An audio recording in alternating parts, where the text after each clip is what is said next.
All right. Let's start, or? Yeah, let's start. All right. So tell me, how should I call you? Like Rags or Brandon? Whatever rolls off your tongue. How about that? So All right. Rags is fine, Brandon is fine, whatever. All right. Do you know a bit of French? Comment vous, j'appelez-vous. That's it. I went Yeah. I went to Senegal and they spoke French in Senegal. But I don't know any French. I know Spanish, not French. A All right. little bit of Spanish. All right. So tell me, where do you come from? Like, just for this show is about knowing who you are, so people can really see the human being the influencer, and like maybe see themselves in you in some way, and understand what you've been through and what you've done, and your vision about all this. So I will ask maybe some private questions. You're not, of course, obliged to answer if you don't want to, but I will dig a bit. Sure. A little bit about me. I grew up in a small town in Virginia, in USA. I actually grew up in the Blue Ridge Mountains. So the town that I grew up in was called Roanoke, Virginia, and very simple town. It's a relatively small city. I'd say at the time it was probably a population of maybe 50,000, 60,000, not too big. It's surrounded by a very large rural area. So a lot of my family was into, they were laborers. So you had construction, you had farmers. A lot of my summers were spent out on the countryside. I would hunt, I would fish, and it was just a very, like, I'd say like a lower middle class upbringing. Mhm. Toward the middle of my youth, we were extremely poor when I was younger. We were on subsidized housing. Um, I remember I remember my mother um, paying about $50 a month for her townhome because it was subsidized by the government. So we didn't have a lot of money. I was the oldest of four children, um, and growing up, I didn't really know that I had it bad for the most part, because that's that's all that I was used to. Um, and as I got older, um, I realized that I didn't really have any money to be able to go to school or go to college. I was running the streets quite a bit when I was a kid and in school, so I didn't really do much of my schoolwork. And when I got to high school, the reality set in that my family wasn't going to be able to pay for anything for me to go to school. So I joined the military. I All right. knew that I needed the discipline. I knew that I needed the money for education. I knew that I needed the health care. So I tested. I did the IQ testing for the military. I was able to pick meteorology as my primary job in the military. So it was actually interesting. When I was in West Africa, I was port hopping, going from port to port to port with quite a few French. So we were doing Mhm. joint military operations with the French. I got to go on board their aircraft carrier, brand new aircraft carrier. I forgot what it was called. Absolutely beautiful. Um, but yeah, so I did meteorology. I got out of the military after about 4 years, and I wanted to go to school. So while I was going to school, I was actually a meteorologist as a civilian, and um, I worked for a government contractor, and they lost the contract with the government, so I got let go, and I was searching for jobs, and I decided to go the IT route. So information technology. I was a junior network engineer for Cisco. Obviously, Cisco's been around for a while, and I did that for a while. I ended up kind of getting into sales after that in technology. And the whole time I'm just reading, I'm learning. I remember reading Rich Dad, Poor Dad with Robert Kiyosaki. Yeah. And then I started getting into real estate. And then my buddy got me into crypto. I was making all the wrong moves with crypto back in 2013. I purchased Bitcoin. I set up my first, I think 2013, maybe early 2014, but probably 2013 was when my Coinbase account was set up, back when Bitcoin was the only thing that traded. So, you know, the run up during like 2015, 2016, 2017 with the Bitcoin top at 20,000. You know, I made a lot of money, but I made a lot of dumb mistakes too, and I lost quite a bit. Yeah. And it was embarrassing. I was frustrated. I was pissed off. I just decided to just walk away from crypto. But there was something that So kind of led me back. After 2017, you went. Yeah. You quit. For about 6 months. All right. Yeah. Sure. Yeah. Yeah. I don't like to lose at things. I don't like to do bad. So after my initial emotions of frustration, and when those wore off, I decided to get back into learning how to do it the right way. And then that's kind of where I learned how to, you know, just buy, how to hold, how to dollar cost average, how to purchase things at the bottom of the bear market. It's the best time to purchase things. And man, it was such a big difference. After losing hundreds and hundreds of thousands of dollars, and then, you know, coming back about a year and a half, 2 years later, and then buying up the bottom of the market in 2019. I bought, you know, I think I bought Doge in 2016 or 2017, but then I lost a lot on Bitcoin, lost a lot on Ethereum and others. Neo was big back then. I filled up a bag of, I think it was Matic when Matic was first launching, Link when Link was first launching, Terra Luna when Terra Luna was first launching. I got all that stuff dirt cheap, like pennies. I bought and I did really well on Cardano. I bought Cardano at about 1.8 pennies, so very low too. And I just dollar cost average, stuck to it. At the same time, I'm doing well with real estate. I'm investing in real estate, buying, flipping properties, and it just kind of all hit at the same time. I'm doing well in my sales career, and yeah, just kind of moved up from there. All right.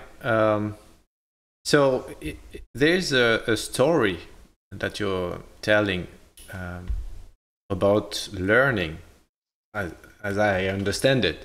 Like you didn't want to really be serious about school, then you went to military, and you felt like I have to take care of me and how to really behave and grow. And Yes. And then you started learning and learning more things with time. How would you define yourself?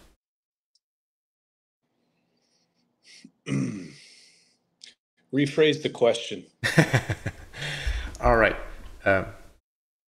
If you had to pick 3 words that define yourself, what would it be?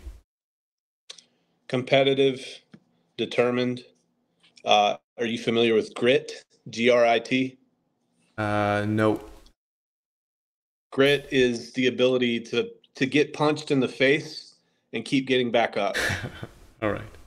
So I don't take credit for that. I give credit to my maker for that, because I've always been the person where, you know, I'll fail and I'll fail and walk away for a while, but then something kind of creeps back in my brain that makes me mad that I failed. So I go try again. And I try again. So I'm fortunate, very fortunate to have that built into me, and I can't take credit for it. So those 3 words: I'm competitive, I'm determined, and I have a lot of grit. I can take punches. I think what you're saying, like grit, is something you have to have when you're in crypto, basically? Right now. Yeah. Think about all these people that, if the economy falls off the cliff here in the next 10 months, think about all the rest of the people that have survived this long that are going to be like me back in 2017, where Yeah. they're losing all this money, they sell and they walk away and they throw their hands up in the air and they never come back. But yeah, grit, man, determination, just pushing through the pain. It's massive amounts of pain. Yes, Yeah. you're right. Yeah, the greatest mistake is to not come back, basically, Correct. because you're missing out on something huge. So now today, do you work? I haven't worked in really 24 months now. Yeah. So Matt and we've been very fortunate to be able to, we were all self-funded or privately funded. Mm-hmm. So none of that money came out of the community at all. And we've just been going head first into crypto for about 24 months. All right. Yep. All right. So is it Matt that told you about crypto, or it's another friend? Yeah. So back in 2012, I would say, I had Facebook and I kept logging on, and there was a guy in my Facebook feed that kept sharing the Bitcoin chart. And he's saying, guys, get in on Bitcoin. I'm telling you right now, get in on Bitcoin. And I swear it was probably for 3 or 6 months that I saw this. And finally I messaged him and he says, yeah, I'll tell you all about it. All you have to do is pay me $100 and meet me at the coffee shop. I said, okay, whatever. I was kind of pissed because I thought, it was a sales pitch on Facebook and I didn't realize it. But I'm like, you know what, $100. I was reading Rich Dad Poor Dad, and I said, let me invest in my education. Mm-hmm, Okay. mm-hmm. So that's how I heard about it. He sat me down. I asked him a bunch of questions. He was a big time Bitcoin miner. I ended up purchasing uh, 5 figures worth of Bitcoin miners from Hong Kong. Antminer S9, 14.5 terahash from Bitmain. Yeah. And shouldn't have done that. Should have just taken that money and invested it. But that's how I learned about crypto. Yeah. From what we've discussed, what do you think we are all here for? Like, are we here simply for money or to find ourselves? Because it's like I was looking at Twitter lately, and there's this guy named Silvertooth that posted like his way of life and where he lives, and I think being in crypto teaches you stuff, and like it pushes you to the limit of emotions sometimes. Mm-hmm. So what do you think about it? Do you think we're all just here for money? Because that's what we read everywhere. Yeah, that's I think that's the result of late stage capitalism in the Western world. Money is put on a pedestal. Yeah. Money is elevated as the number one thing, but the thing that actually matters, crypto is not the number one thing here. Money is not the number one thing. If crypto and money disappear and they burn up overnight, the only thing that's left are your relationships with yourself and your family, and the unfortunate relationship sometimes of you and your government. So those are the only things that remain. So what's important, I think, is to be happy. And the way to attain happiness is to take on as much responsibility in life as you can handle and try to make things around you better. And then also, I think part of our responsibility as citizens of these countries, especially in the Western world, is to hold our governments accountable, because I think that they are going down a path that can lead to really strange and scary places in the coming decades. Mm-hmm. So I think we find happiness by assuming responsibility, and then we also find happiness also by being sure that we hold government accountable as well. It's a topic that I sometimes hear on your streams. Like politics is really something that you like or fight for, or Yeah, ever since I was a child, my grandfather, when I was a kid, he would pick me up from school, and he would have a sandwich for me, yeah, and he'd have a soft drink, and we'd take the car and we'd go park. We'd park near construction sites, and we'd watch the cranes, and we'd watch the dump trucks, and we'd watch the men working after school, and he would turn the radio on. mm-hmm. And in the United States, as I think it's the same way in Europe, AM radio has a lot of political talk, political programs and conversation. So from a very young age, I was very political minded. My grandfather worked for General Electric, which is a really big company worldwide, Yeah. and they had a union, and he refused to be a part of the union, based on really biblical reasons. But he would talk to me about he would just talk to me about political things as it pertains to how unions worked, and as it pertains to things that happened in the past. And as I got older, I guess I kept looking further and further into the past to answer questions that I have now. Yeah. So yes, the political influence has been strong my entire life. All right. Now, if we are talking together tonight, it's mostly because you've known about Richard Heart and HEX, and like, how do you consider those coins? Did it change your life, or? Yeah, so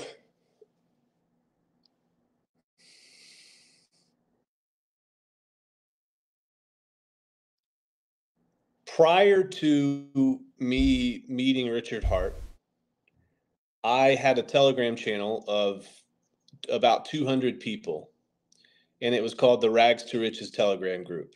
Yeah. And I created that group to teach people about to be successful in crypto and real estate, because I had found success. I wanted to help other people who wanted to help themselves. So, compared to the story and the message that Richard gives, I was giving a very, very small portion of that message to my people.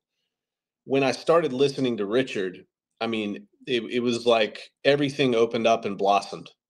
The understanding DeFi, understanding who the bad people are and who the good people are.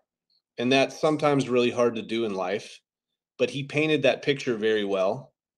From the political standpoint, cryptocurrency took a brand new meaning, because it gave us tools to be able to increase our freedom and push back against tyranny in whatever form that may be. And Richard had just an incredible knowledge that I wanted to. At first, I was skeptical. At first, he came across as a scammer, and he says that all the time, because he wanted to appeal to certain people. He wanted to get the message out, so he had to appear like a scammer. So once he got me sucked in and I started learning, it was absolutely transformational to my understanding of crypto and my understanding of why it was important. He didn't bless me financially, um, because I didn't actually purchase Hex until about 2021, early 2021, I'd say. Yeah. So that's when it was, I don't know, between 3 and 7 cents is when I was buying Hex, and I was staking Hex. But everything else made sense, and it just lined up that I was coming in towards the beginning of a bear market, and I mean, the end of the bull market instead of the beginning of the bear market. So yeah. How do you explain that this scam profile he has doesn't like is sticking to his persona? So to ask that, so you're asking me, how do I, why did he come across as a scammer? Why did he do that? Is that what you're asking? I think I know a bit about the story behind it, like what people are, they have reasons. Yeah. But why can't he take this off? Why can't he get rid of it? Why can't he get rid of the notion that he is a scammer? Is that what you're saying? Yeah, why Yeah. is it so hard? I don't think he wants to get rid of it. I think that that is a very, very powerful tool. Now, I will say this. I wouldn't be good at executing that strategy. Because I don't feel comfortable with it. He feels comfortable with it, and like it or not, there's a lot of really, really, really smart people out there that don't have any attention on them. And then there's Richard. Everybody knows Richard. Everybody. I mean, you can go to you can Google PulseChain right now, and there's an article out on CoinDesk about PulseChain and Richard Hart, and Coin Market Cap has a disclaimer that says, you know, he's potentially a scammer, and the Hex is a scam. So he's all over the place, and it served him very well. I would imagine that the feedback that he's gotten also serves to condition him to continue to push that narrative. I think he's trying to step away from it, and I also tend to believe that green candles will give amnesia to a large portion of crypto Twitter. And I think that happens with PulseChain and PulseX and Hex over the next 2 to 4 years here. All right. I will step out of this subject, and we will come back later to it.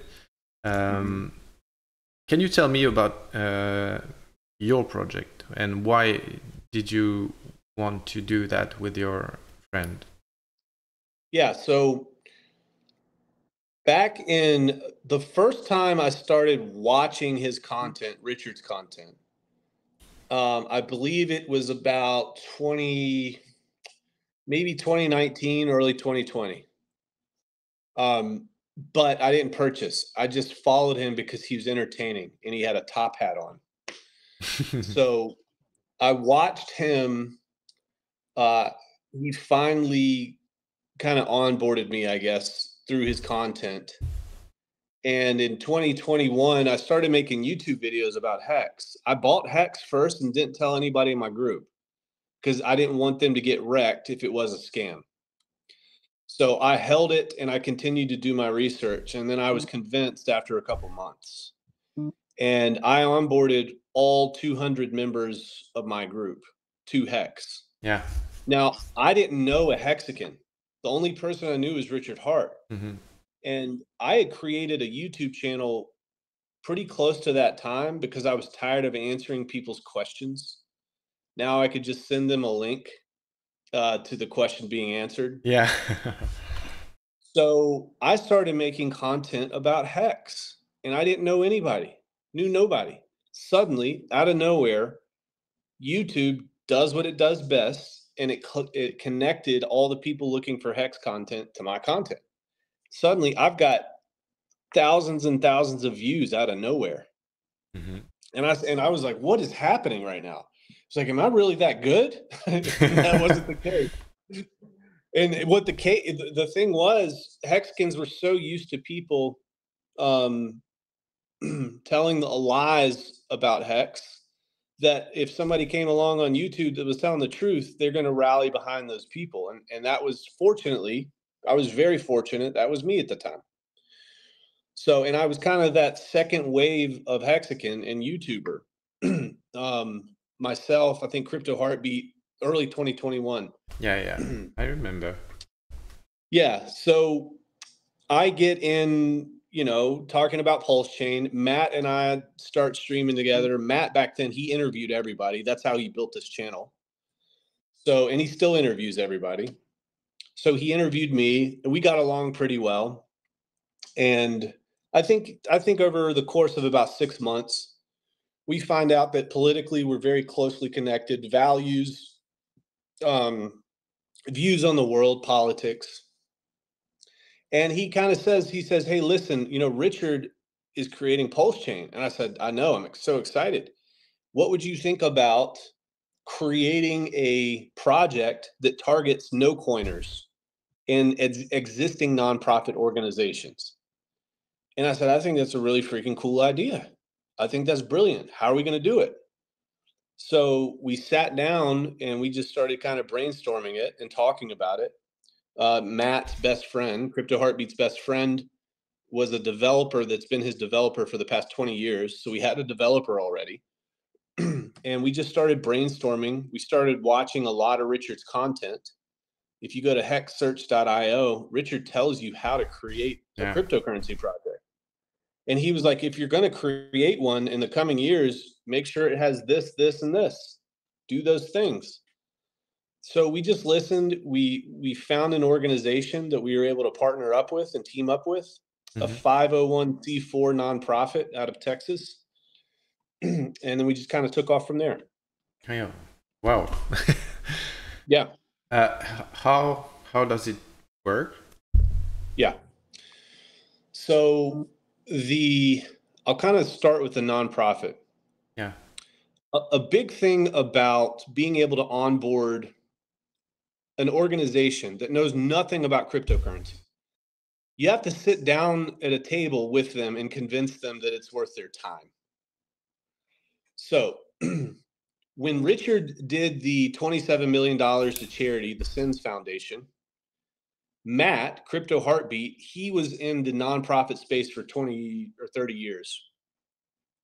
And he said, oh my gosh, that's the most amazing thing I've ever seen. That's incredible fundraising. It resonated with him because he's been doing it for so long as a profession.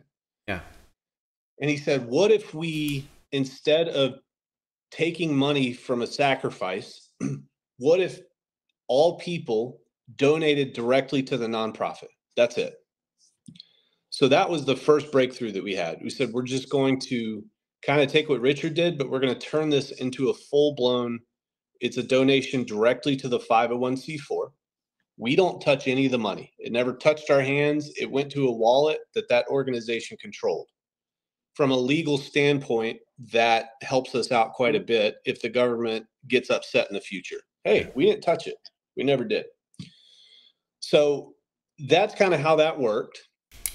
We did another cool thing. I think for the first time, we enabled cash donations. So you could donate directly to the nonprofit on their website. You could provide a MetaMask wallet. They would give us that MetaMask wallet, the address, and we would airdrop them token, no value, free. It's kind of like a gift. If you donate to a nonprofit, sometimes you get like a bag of goodies or a pen or a pillow or something. We gave you no value Texan token that could have value or couldn't have value in the future. So that's kind of how that part worked. Do you want me to go into how the contract works? Well, first, I would like to know what is this nonprofit about? Yep. This is the Texas Nationalist Movement, 501c4 nonprofit in Texas.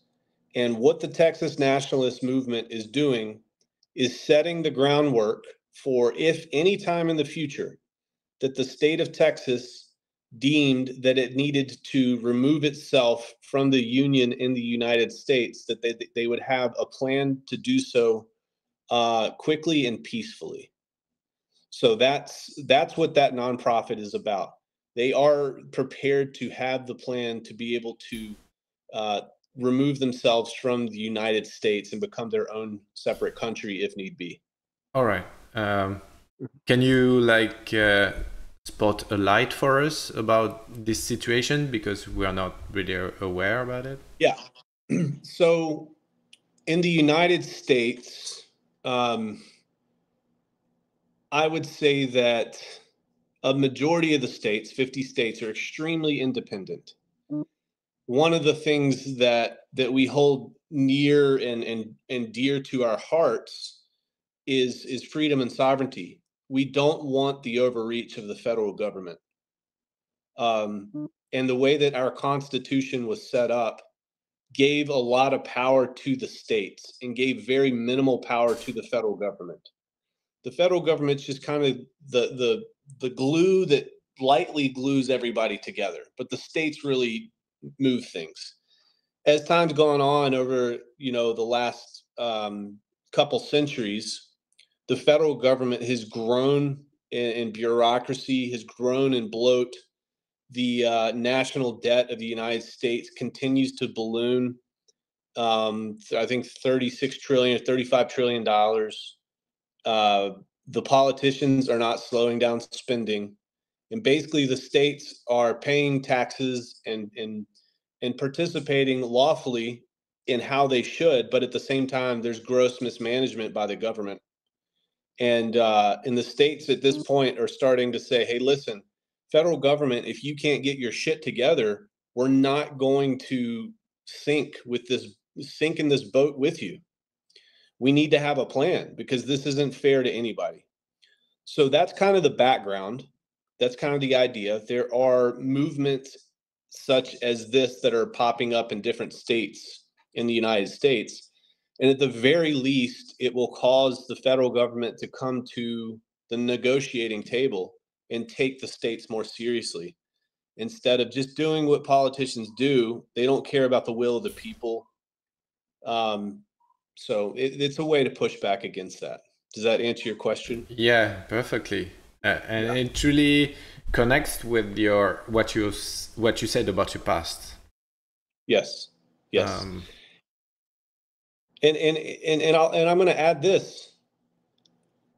There's so many problems that are happening in the United States right now. And we go through the same cycle every 4 years of electing a new president or electing new officials. Yeah. And the trajectory is still down, down, down. Nothing's changing. So I ask my politicians and I ask my neighbors and friends, I said, why am I going to continue to do the same thing to get the same result that I don't like? And knowing that this can really have catastrophic problems in the future, we've got to find a different way to do things. And that's why I see empowering this nonprofit through the gift of blockchain to really be able to push back against the bad things that are happening in the political world. Yeah.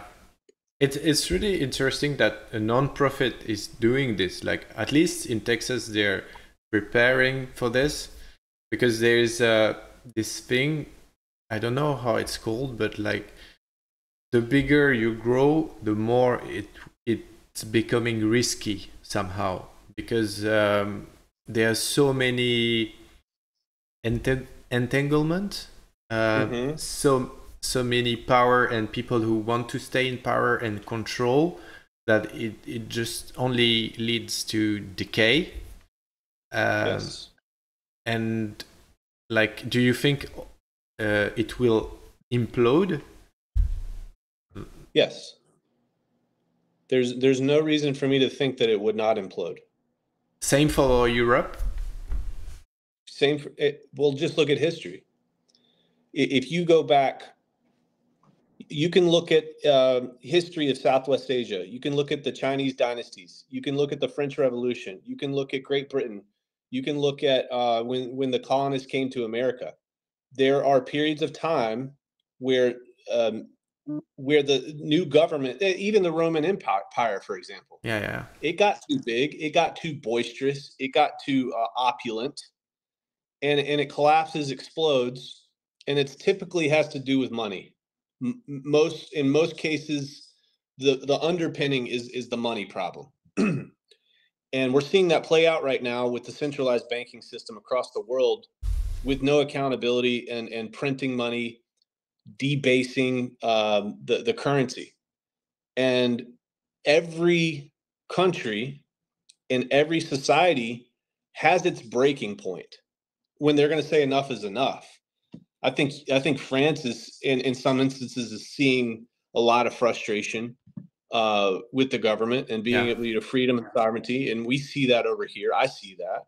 So yes, it's just a cycle. We got to understand that we are in a cycle. Yeah. And it's very difficult to push against that larger tide that's moving you in that direction. But sometimes you can swim horizontal and you can get out of that tide, or at least slow down the inevitable and make your life a little bit better in the process. Yeah. Earlier you were talking about US government, and I would like to know what's going on with the US government and crypto. It seems like they don't really know what they're doing. At least sometimes they're really harsh about what they're saying about it, and sometimes I don't know. When I read the news, I'm really lost about it. So it's actually very simple. It's very simple here.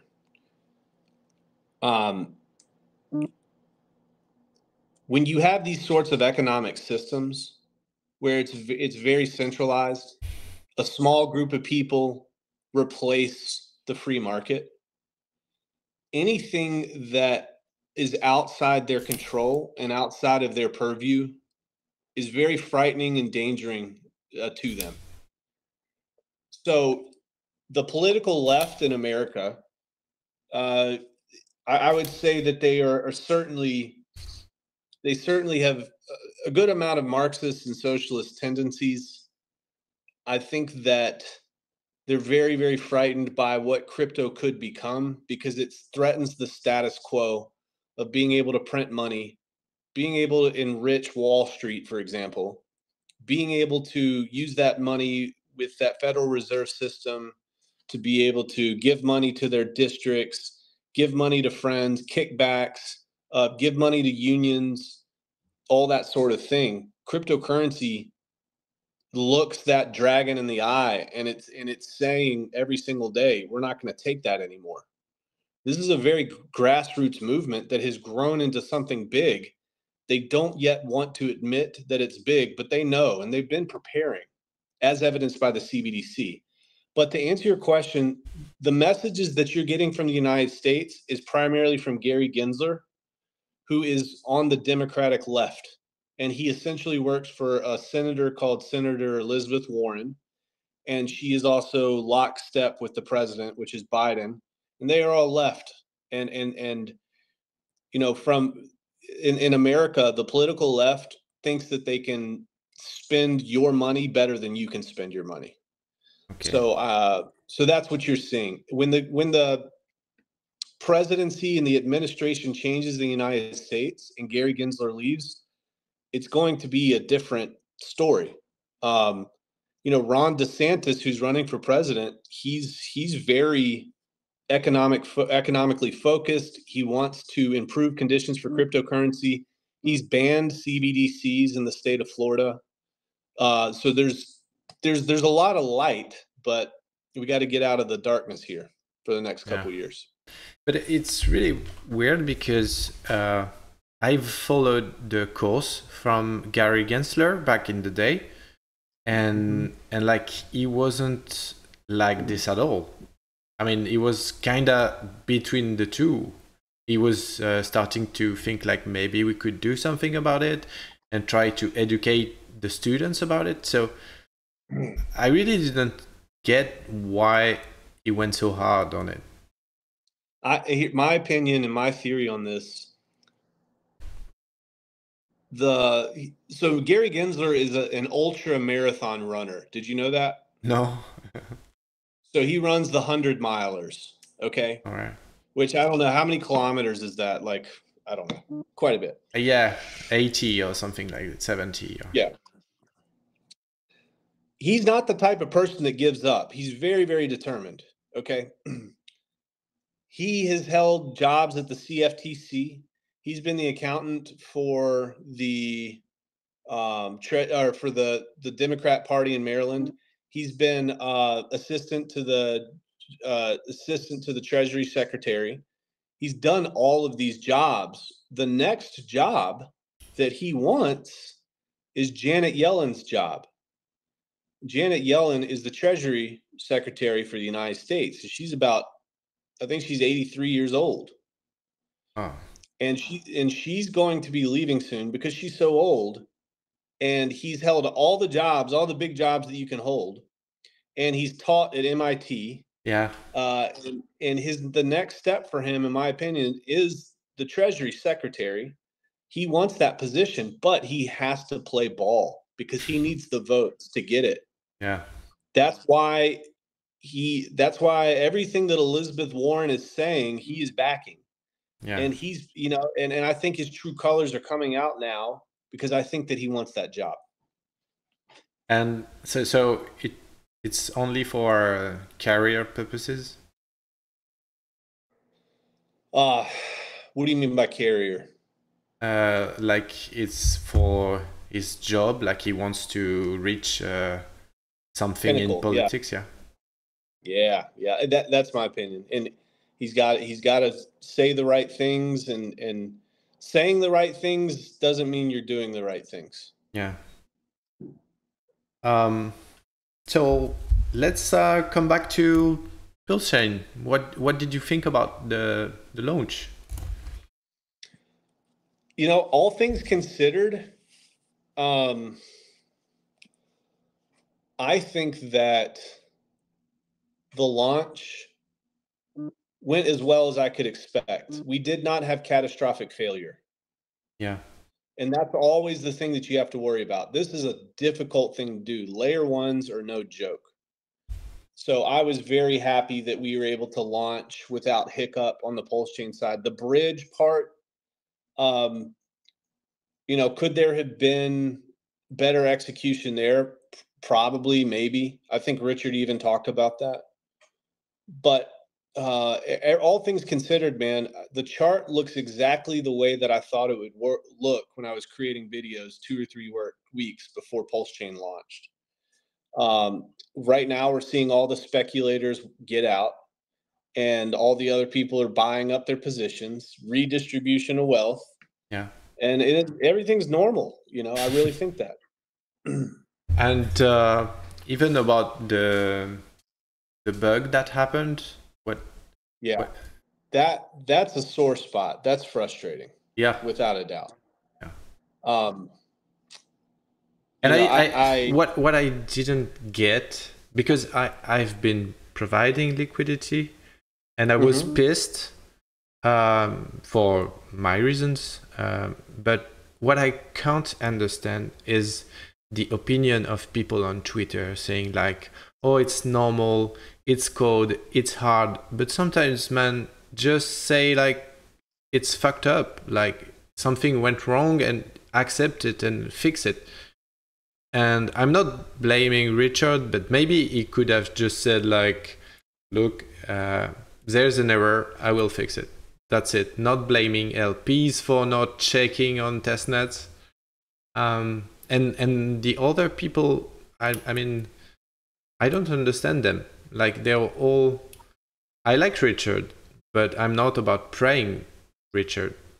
Right. I mean, you have sometimes to admit that you were wrong. I don't disagree.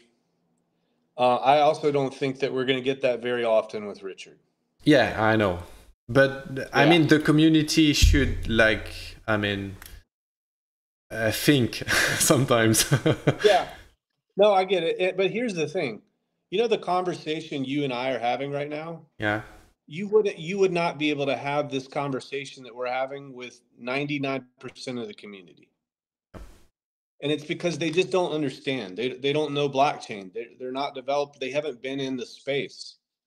So all they hear is what he tells them and what he said, and they're going to just stick by him because they've got so much money invested in him. They're like, he has to win. There's no other option. Yeah. So that's the interesting dynamic of all of this. Yeah.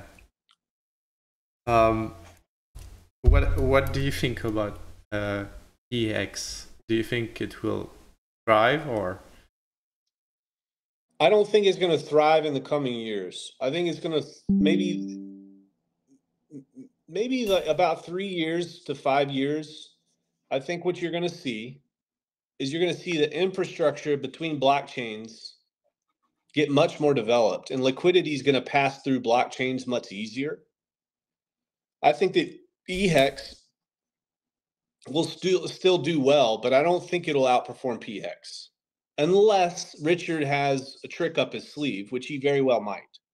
I would expect that. He's got a lot of money to play with. Yeah. So I think that eHEX will underperform versus PHEX, not by a large margin, but I think it will. And I think that margin will shrink in time as technology gets better and we can share liquidity across chains better. Yeah, nice. Nice. Do you have any question?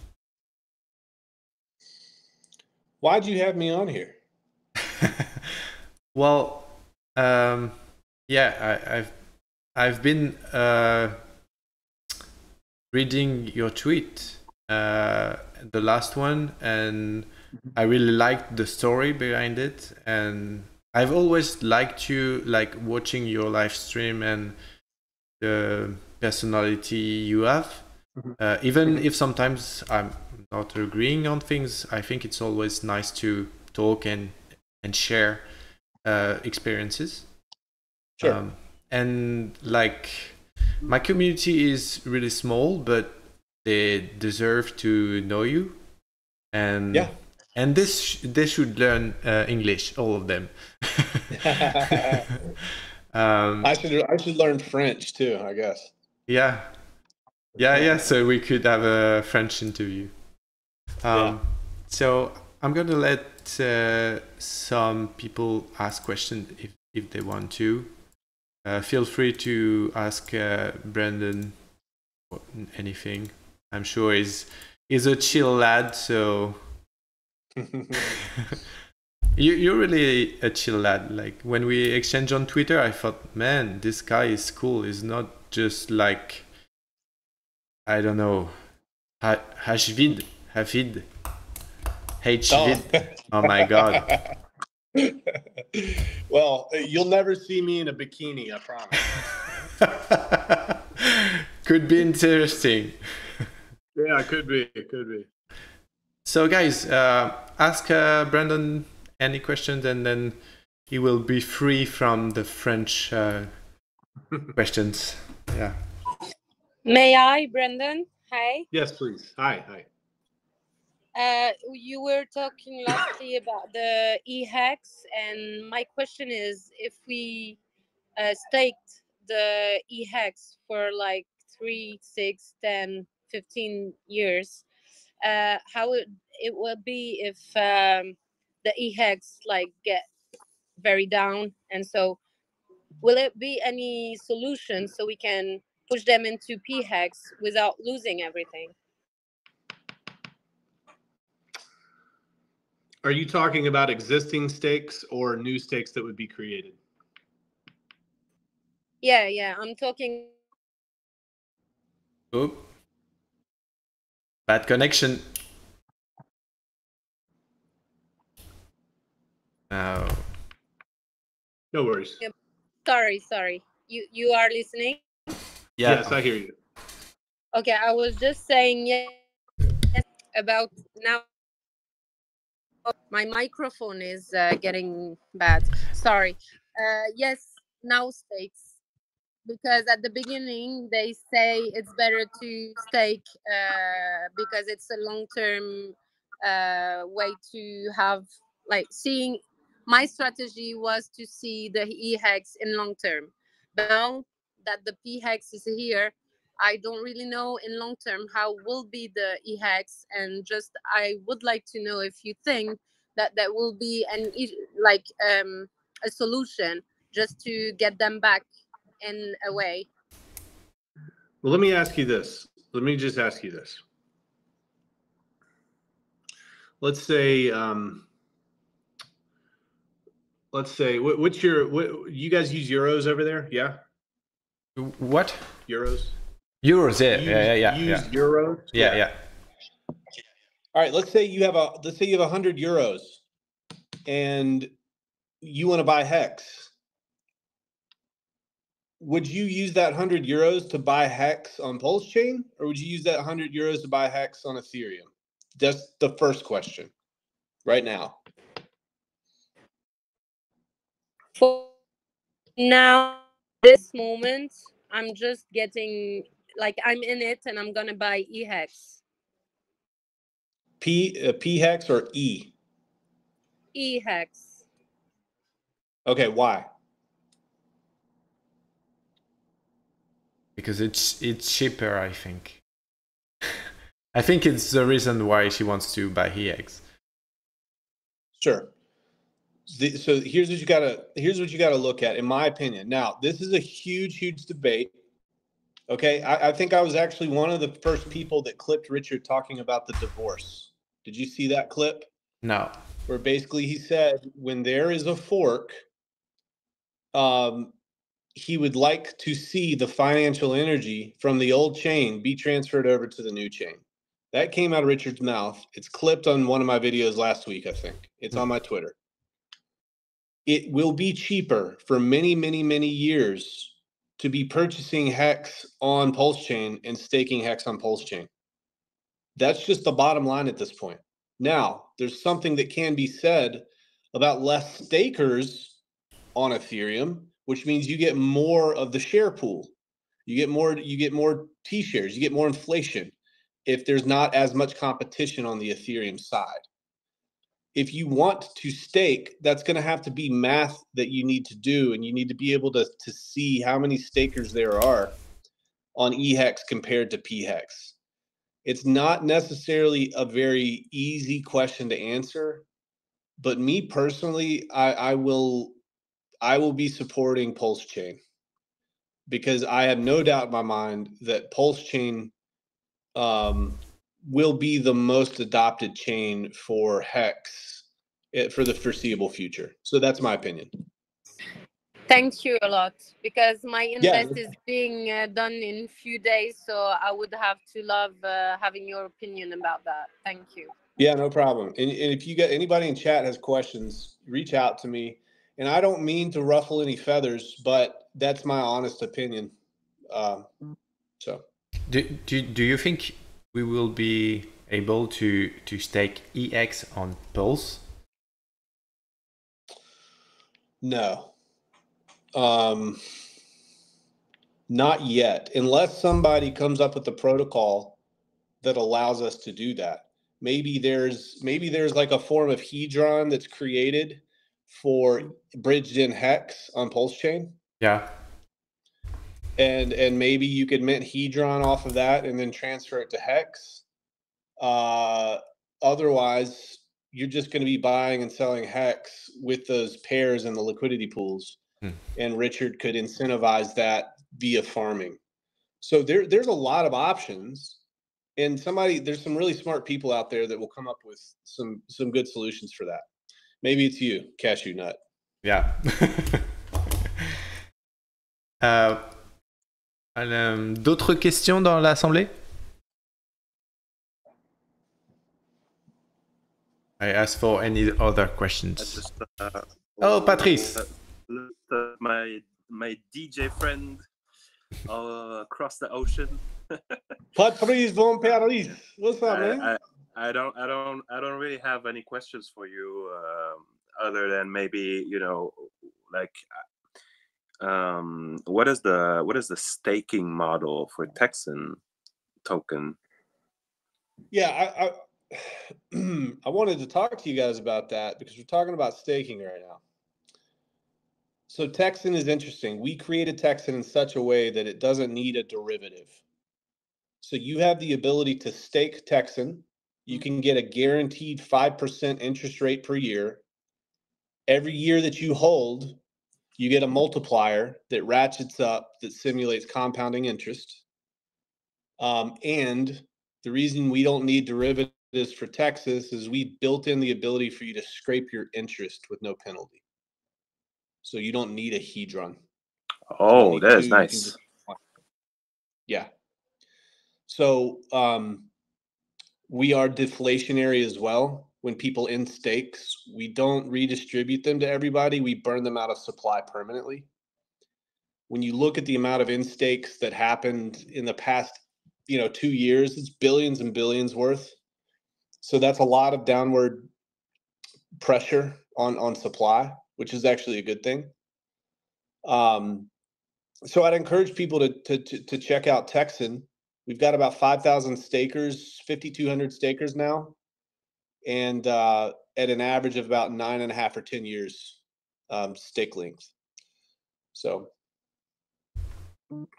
cool. I'll check it out. Yeah, I actually haven't staked any of my Texan token yet. So yeah. I must That's a good say opportunity to ask from the source. Yeah. Matt and I are building a decentralized exchange, and we're building another very, very important project for this ecosystem. And I can't give out details, but it would be beneficial if people had a stake of a year or longer when we decide to launch that, just to let everybody know. Thanks for the heads up. I'm on my way. I haven't added Texan token on my Pulse side MetaMask yet, so I haven't checked my Texan copies yet. Yeah, well, yeah. If you have any issues, man, just hit me up. I'll consider helping you. It's not. I won't necessarily. I won't promise you. All right. Thank you, brother. A big shout out to you. I have a question. Like, I must admit, I didn't claim Texan. What would you advise me to do? How about this? How about everybody in your group? Yeah. If they provide a MetaMask address, I'll airdrop you guys some Texan. Nice. All right. But there can only be a max of 131 because that's only how many people you have in here. Okay. All right. So. All right. Don't make it public. But I'll help you guys out. Okay, I will send you the address. And guys, I would encourage you, man. Texan isn't talked about much, but it's an extremely powerful contract that goes by the first principles.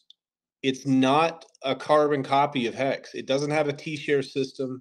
It's deflationary. There's no good accounting. It's a lot different. It's got a jumbo supply that deflates. So look into it. It's powerful, and we're here to stay for the long haul. We don't play this, these childish games with people. That's not what we want to be here for decades and decades. So check us out. Yeah, sure. What's the price at the moment? Like, is it like going up, going down?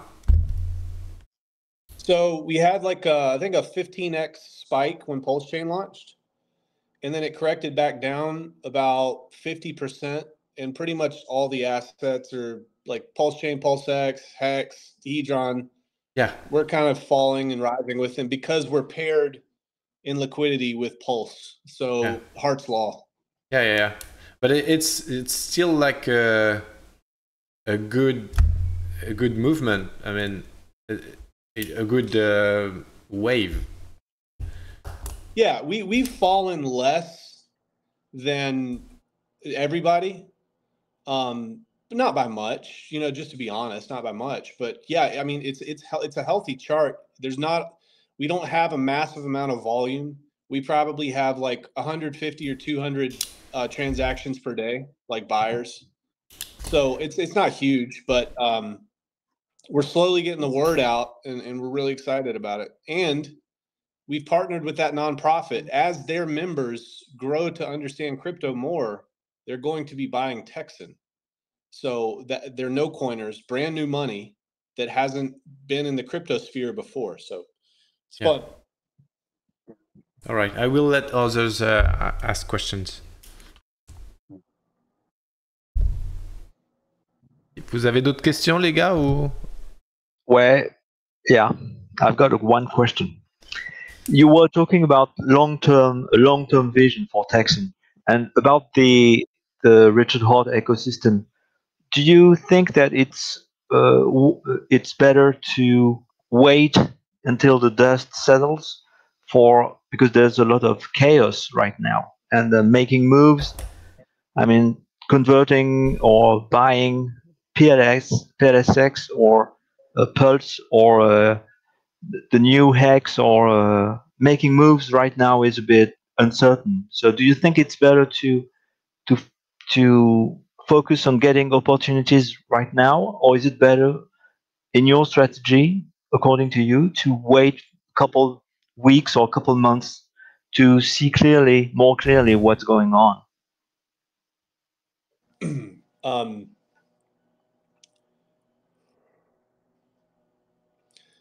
I speak from experience when I say that if you set up a plan and you stick to it, regardless of what's happening to PulseChain and RH, you can win. You can win big. What do I mean by that? I remove emotion out of anything that I do. I know that I'm going to dollar cost average into the cheapest asset as compared to sacrifice price. In this example, that is PulseX right now. PulseX is very cheap as compared to sacrifice price for Pulse.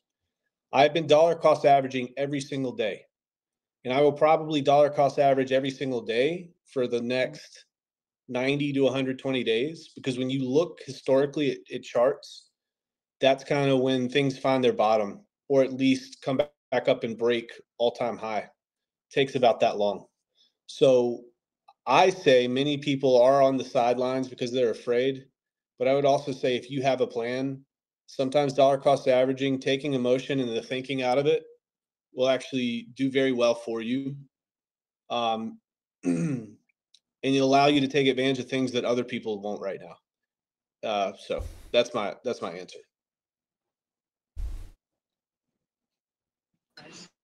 Can I ask one, please? Yeah. Yes. If you have, let's say, 100% of your amount of money you're gonna put in now between PulseChain and PulseX, would you split it half? Would you do another percentage? What will be your strategy? My strategy, and I've got some PulseChain strategy videos that I did right before launch that goes over this to give you more detail. But day one, I took half of my bag that I wanted to spend over the next 6 months, and I purchased day one. I purchased 50% of my bag day one. And that way, if it went up and never came back, I'd be okay. And also, if it went down, I only used 50% of my bag. So now I can use the other 50% to dollar cost average down. We're past the launch phase now. So what I'm doing is, as compared to sack rate, I'm just assuming that Hex, PulseChain, and PulseX are going to do a 10x. Yes, 10. That's not a lot. Just a 10x. If they're all going to do at least a 10x, then I'm going to dollar cost average most of my money into the cheapest one. And right now that's PulseX for me. Moving forward, after 90 days or so, 90 to 100 days, I'll do a 50, 25, 25 strategy. I'll put 50% of my bags in Hex or Texan, and I'll put 25 and 25 into PulseX and PulseChain. And why Hex and Texan? Well, obviously I'm the founder. Hex and Texan are stores of value. PulseChain has a completely different utility. PulseX has a different utility. So I'm going to hedge with putting most of my money into Hex and Texan, and then 25% and 25%. That could look different for you, but I've always taught that even before Hex. 50% Bitcoin, 25% Ethereum, 25% mid-cap cryptocurrencies. And maybe you can even shell out 1 or 2% for meme coins, because I know you guys are degenerates in here. So not so much. I tried to warn them about this. Yeah, I mean, I've eased up on it because I know people do it. They just don't tell me. So I'm like, put 1 or 2% in and then forget about it. Yeah. All right. Anyone else, or do we wrap this up? Yeah, I've got just one little last question. What percentage of your crypto holdings do you keep liquid, or Yeah, that's a good question. So, especially Hex? I mean, yeah, I'm 100% staked all the time with Hex. I'm never liquid with Hex. There's no point in being liquid, in my opinion. Some people would say, well, I want to take advantages of dips or this or that. The fact that I can stake Hex and I can accumulate Hex over, if I stay in a staked situation for the next 5 years, I mean, it's a massive compounding effect. So I don't hold liquid anything with Hex or Texan or Hedron or Icosa. None of that. And on what are you? What is the app you're using? Sorry, for your stake. So I don't like using Staker app. I don't do any of that. I just use icosa.pro to monitor them. Connects to your wallet. It's a very clean front end. And then in terms of my portfolio, I use an app called Delta. And I Oop. There's a connection problem.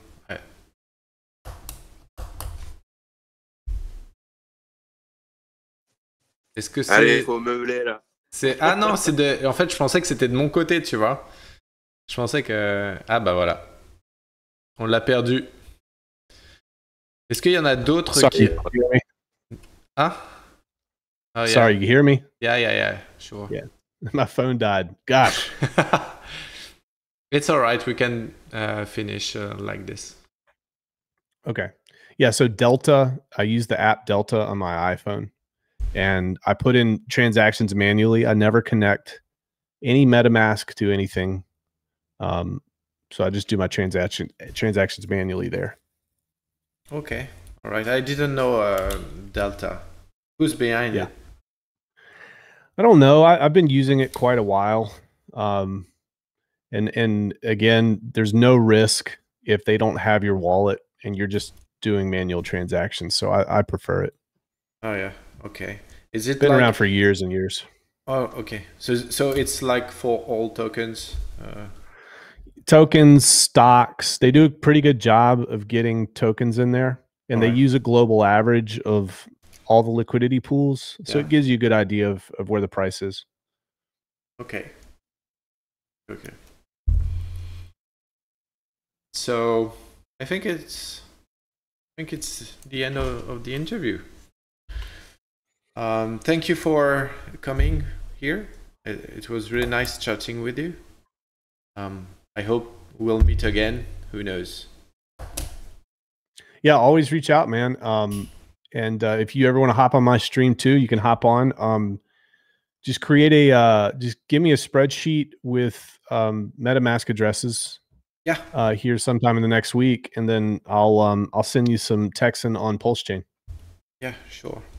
And like now that you mention it, I think I will have things to say about international, the way our community works internationally, or not functioning as good as we could. But we'll see. We'll talk about it. Thank you for coming. Yeah, let's talk, man. Yeah, thank you guys so much, and feel free, anybody here, to DM me directly if you have any questions at all. This guy is a legend. Thank you so much. Thanks, guys. Y'all be good. Thanks. Bye.